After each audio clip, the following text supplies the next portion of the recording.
রক্ত গরম মাথা ঠান্ডা। মানুষের সেবার জন্য মনকে সবসময় প্রস্তুত রাখতে হবে। জামায়াত আমির।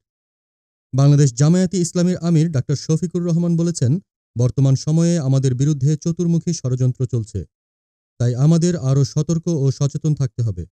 তিনি বলেন, ভোগবিলাসে নয় বরং মানুষের সেবা করার জন্য আমাদের মনকে সবসময় প্রস্তুত রাখতে হবে। শুক্রবার 29 নভেম্বর রাজধানীর পূর্বাচলের সি শেল রিসোর্টে বাংলাদেশ ইসলামী ছাত্র শিবির ঢাকা মহানগরী উত্তরের সাবেক ও বর্তমান সদস্যদের নিয়ে আয়োজিত এক প্রীতি সমাবেশে প্রধান অতিথির বক্তব্যে তিনি একথা বলেন।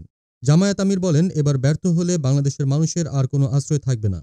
তাই সাবেক ও বর্তমান সদস্যদের উদ্দেশ্যে তিনি বলেন, ভোগে নয় বরং মানুষের সেবা করার জন্য আমাদের মনকে প্রস্তুত রাখতে হবে। পুরো জাতির দায়িত্ব আমাদের নিতে হবে। সব কাজে পরিশ্রমী, সৎ ও প্রজ্ঞাবান হতে হবে। আল্লাহ ছাড়া অন্য কাউকে ভয় পাওয়া যাবে না। প্রীতি সমাবেশ বাস্তবায়ন কমিটির আহ্বায়ক ও ছাত্র শিবির ঢাকা মহানগর উত্তর শাখার সাবেক সভাপতি আবু সাঈদ মোহাম্মদ ফারুকের সভাপতিত্বে এবং ছাত্র শিবির ঢাকা মহানগর উত্তরের সভাপতি আনিসুর রহমান ও সেক্রেটারি রেজাউল করিম শাকিলের সঞ্চালনায় অনুষ্ঠানে বিশেষ অতিথি ছিলেন বাংলাদেশ ইসলামী ছাত্র শিবিরের কেন্দ্রীয় সভাপতি মঞ্জুরুল ইসলাম, জামায়াতে ইসলামী ঢাকা মহানগরী উত্তরের সেক্রেটারি ড. মোহাম্মদ রেজাউল করিম, সিলেট মহানগরের আমির ফখরুল ইসলাম, গাজীপুর মহানগরীর আমির অধ্যাপক জামাল উদ্দিন, ছাত্র শিবিরের সাবেক কেন্দ্রীয় সভাপতি ড. ফখরুদ্দিন মানিক, ইয়াসিন আরাফাত ও সালাউদ্দিন আইয়ুবী এবং সাবেক কেন্দ্রীয় দাওয়া সম্পাদক সিরাজুল ইসলাম শাহীন সহ ঢাকা মহানগর উত্তরের সাবেক সভাপতিরা। ছাত্র শিবিরের ঢাকা মহানগর উত্তরের সাবেক নেতাকর্মীদের উদ্দেশ্যে জামায়াত আমির বলেন, আপনারা দেশের বিভিন্ন স্থানে ছড়িয়ে আছেন।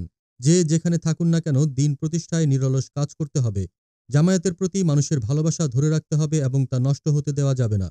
সমাবেশে আরও উপস্থিত ছিলেন বাংলাদেশ জামায়াতে ইসলামী এবং ছাত্র শিবিরের কেন্দ্রীয় ও মহানগরীর বিভিন্ন পর্যায়ের নেতৃবৃন্দ। দিনব্যাপী এই প্রীতি সমাবেশে সাংস্কৃতিক পরিবেশনা, স্মৃতিচারণা, শহীদদের পরিবার এবং আহত ও পঙ্গুত্ব বরণকারীদের বক্তব্য ছিল। আনন্দঘন এই আয়োজনে প্রায় 7 শতাধিক ডেলিগেট অংশ নেন। দেশজগৎ ডেস্ক নিউজ।